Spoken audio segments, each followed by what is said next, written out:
Саламатсыздарбы, урматтуу биздин каналдын катталуучулары жана кадырлуу угармандары. Сиздер менен кайрадан чогуу болгонубузга абдан кубанычтабыз. Бүгүн биз сиздерге өмүр жана өлүм, сүйүү жана чыккынчылык, адамдык тагдырдын эң татаал кырдаалынан өрүлгөн, уккан сайын жүрөктү титиреткен өзгөчө бир окуяны тартуулайбыз. Бул жөн гана бир үй бүлөнүн окуясы эмес. Бул ар бир адамдын ичинде катылган сырлардын, кечиримдүүлүктүн жана тагдырдын соккуларынын дастаны. Андыктан ыңгайлуу жайгашып, чайдан куюп алып, биздин чыгармабызды аягына чейин угуңуздар. Анда эмесе окуябызды баштайлы. Шаардагы эң кооз, эң кымбат ресторандардын бири шаңга бөлөнүп турган. Бүгүн ушул аймакка таанымал ишкердин жалгыз көзүнүн карегинде өстүргөн кызы Асель менен акылдуу, сылык, баары суктанган Азаматтын үйлөнүү той эле. Ресторандын ичи гүлдөргө толуп, жарыктар жаркырап, жүздөгөн коноктордун кубанычтуу күлкүсү жаңырып турган. Асель ак көйнөгүн кийип, периштедей сулууланып, бакыттан көздөрү жайнап жатты. Анын жанында сымбаттуу, кара костюм шым кийген Азамат ар бир конокко сылык жылмайып, өзүн чыныгы мырзалардай алып жүрдү. Сыртынан караган адамга бул түгөйлөр дүйнөдөгү эң бактылуу адамдардай көрүнчү. Бирок Азаматтын күлкүсүнүн артында, көздөрүнүн түпкүрүндө эч ким байкабаган бир чоң коркунуч жана тынчсыздануу бар эле. Ал улам кол саатын карап, сырттан бирөөнү күткөндөй эшик тарапты элеңдеп карап жатты. Асель муну байкап: "Азамат, сага эмне болду? Абдан толкунданып жатасың го. Же бир нерсени унуттуңбу?" деп сурады жумшак үнү менен. Азамат селт эте түшүп, Аселдин колунан кармады да: "Жок алтыным, баары жайында. Жөн гана ушундай сулуу кызга үйлөнүп жатканыма ишенбей, толкунданып жатам" деп жооп берди. Бирок анын колу муздак жана титиреп жаткан эле. Азамат бул шаарга мындан 5 жыл мурун келген. Ал өзүнүн эмгекчилдиги, акылы жана тартиби менен тез эле бутуна туруп, чоң курулуш компаниясында директордун кеңешчиси кызматына чейин көтөрүлгөн. Аселдин атасы таасирдүү ишкер Самат мырза Азаматты алгач жумушчу катары көрүп, кийин анын адамдык сапаттарына суктанып, кызына өмүрлүк жолдош болууга татыктуу жалгыз жигит деп билген. Бирок Азаматтын өтмүшү тууралуу эч ким билчү эмес. Ал өзү жөнүндө сураганда дайыма: "Ата-энем мен кичинекей кезимде эле өтүп кетишкен. Алыскы бир айылда жетим өстүм. Мени колдогон эч кимим жок" деп кыска жооп берчү.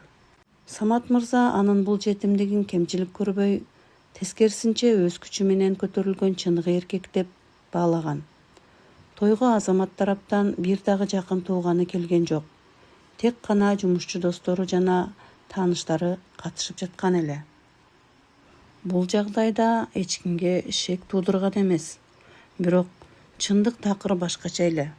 Той ортолоп, элдер бийлеп, каалоо тилектер айтылып жаткан убакта ресторандын босогосунан карыган, үстүнө жөнөкөй гана чапан кийген, жүзүнөн көптү көргөнү билинип турган бир апа кирип келди. Ал эч кимге байкалбай четки столдордун бирине олтурду. Ал апа Азаматтан көзүн албай, көзүнөн жаш агып жатты. Ошол учурда тойдун алып баруучусуна бир өспүрүм бала келип, колуна ак конверт карматты да: "Муну күйөө балага берип коюңузчу, өтө маанилүү" деп айтып, Азаматта көздөн кайын болду. Алып баруучу конвертти Азаматка алып келип берди. Азамат катты ачканда, анын ичинен эски, чети айрылган сүрөт жана бир барак кагаз чыкты. Сүрөттө 18-20дагы Азамат өзүнө куюп койгондой окшош дагы бир жигит менен кучакташып түшкөн эле. Ал эми катта болгону бир гана сүйлөм жазылган: "Сен бүгүн бакыт кушун кармап жатасың.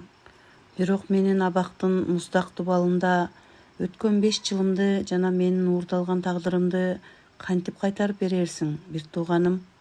Бул катты окуганда Азаматтын өңү кубарып, колундагы бокал жерге түшүп талкаланып кетти. Бул сырдын тамыры мындан 5 жыл мурунку кандуу окуяга барып такалат эле. Азаматтын чындыгында өзүнөн 5 мүнөт кийин төрөлгөн Максат аттуу эгизи бар болчу. Алар жетимдер үйүндө чогуу өсүп, бири-бирине өтө жакын болушкан. Бирок мүнөздөрү эки башка эле. Азамат дайыма өзүмчүл, бийиктикке умтулган жана максатына жетүү үчүн эч нерседен кайтпаган жигит болсо, Максат жумшак, ишенчээк жана ак көңүл бала эле. 5 жыл мурун Азамат бир чоң кылмышка, ири көлөмдөгү акча уурдоого жана адам өмүрүнө коркунуч келтирүүгө айыпталган кырсыкка аралашып калат. Полициянын изине түшкөндө Азамат коркконунан иниси Максатка келип жалынып жалбарат. Мени камап салышса, өмүрүм талкаланат. Мага бир аз убакыт бер, мен баарын оңдойм деп, өзүнүн документтерин инисине таштап, инисинин документтерин алып шаардан качып кетет. Полиция сырткы келбети куюп койгондой окшош болгондуктан Максатты Азамат деп ойлоп камакка алат. Максат болсо агасын сактап калуу үчүн анын кылмышын өз мойнуна алып 5 жылга эркинен ажыратылат. Ал эми Азамат инисинин аты менен жаңы жашоо баштап, Самат мырзанын ишеничине кирип, бүгүн мынтип Аселге үйлөнүп жаткан эле. Катты окуган Азаматтын жүрөгү кабынан чыкчуудай согуп, сыртка качууга камынган учурда күтүүсүздөн ресторандын чоң экраны күйүп, андан тойдун операторлору даярдабаган таптакыр башка видео көрсөтүлө баштады. Залдагы музыка токтоп, элдин баары экранга көз тигишти. Экранда түрмөнүн кийимин кийген, жүдөгөн, бирок көздөрүнөн от жанган Максат отурду. Ал түз камераны карап сүйлөп жатты. Ассалому алейкум, урматтуу коноктор. Бүгүн бул жерде чоң майрам. Менин бир тууган агам Азамат үйлөнүп жатат. Ооба, сиздер аны Азамат деп тааныйсыздар. Бирок анын чыныгы аты Максат. Жок, тескерисинче ал менин атымды жамынып жүрөт. Мен 5 жыл бою анын кылган кылмыш үчүн темир тор артында олтурдум. Ал мага сени куткарам деп убада берген. Бирок өзү байлыктын, сулуулуктун артынан чуркап, мени унутуп койду. Мен кечээ эле абактан чыктым. Мен өч алуу үчүн эмес, болгону чындыкты айтуу үчүн келдим. Бул видеону көргөндө Аселдин атасы Самат мырза ордунан атып турду. Коноктор арасында ызы-чуу башталды. Асел көзүнө жаш алып Азаматка карады. Бул эмне деген шумдук? Азамат мага айтчы. Бул калп деп айтчы деп чыңырып жиберди. Видео бүтөр замат ресторандын эшиги ачылып, ичине милиция кызматкерлери жана алардын коштоосунда өңү кубарган, бирок башын бийик көтөргөн Максат кирди. Анын жанында баягы четте отурган карыган апа, аларды жетимдер үйүндө багып өстүргөн тарбиячы энеси бар эле. Азамат качар жерин таппай залда катып калды. Ал инисинин көздөрүн карап, өзүнүн канчалык деңгээлде төмөн кеткенин түшүндүрдү. Самат мырза дароо милиция кызматкерлерине кайрылып, 5 жыл мурунку иштин кайра козголушун жана бул алдамчынын камакка алынышын талап кылды. Азаматтын колуна кишен салынып жатканда, ал Аселдин алдына тизелеп жыгылды. Асел, кечир мени, мен сени чындап сүйдүм. Сени жоготуп алуудан коркконум үчүн бул сырды айта алган жокмун деп ыйлады. Бирок Асел андан жүзүн бурду. Ал үчүн сүйүү гана эмес, эң башкысы ишеним жана чындык маанилүү эле. Бир тууганын саткан адам аялын да сатарын ал жакшы түшүндү. Окуядан кийин 1 жыл өттү. Ал үйлөнүү тою эч качан аягына чыккан жок. Азамат өзүнүн кылган кылмыштары жана энесинин тагдырын уурдаган үчүн мыйзам алдында тиешелүү жазасын алып, узак мөөнөткө кесилди. Ал эми Максат акталып абактан чыккан соң Самат мырза андан кечирим сурап, ага өзүнүн компаниясынан жакшы жумуш сунуштады. Максат өзүнүн чынчылдыгы жана эмгекчилдиги менен көп өтпөй элдин урматына ээ болду. Асел бул оор соккудан кийин узак убакыт бою өзүнө келе албай жүрдү.